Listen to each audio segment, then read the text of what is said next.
I just got done shoveling my front step because I couldn't walk outside. But here we go. This is Snowmageddon 2015. Today is January 27th, 2015. So you can see the hot tubs going here. That's my snowblower. I shoveled that out a bit, but I got to still clean it out in order to use it. But I'm telling you, man, that's my shed back there. There's got to be snow drifts 3-4 feet tall, and you know, you could just see the cars and down my driveway. There's snow drifts 3 feet deep, at least 3 feet deep.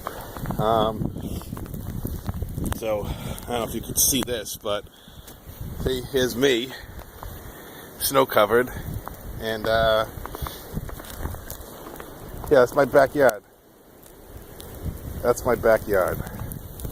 Snowmageddon 2015, man.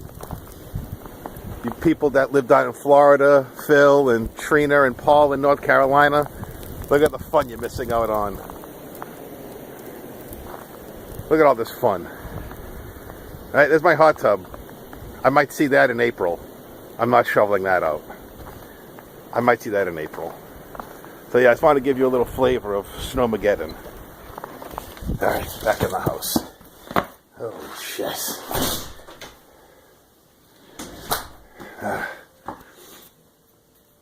Okay, signing off.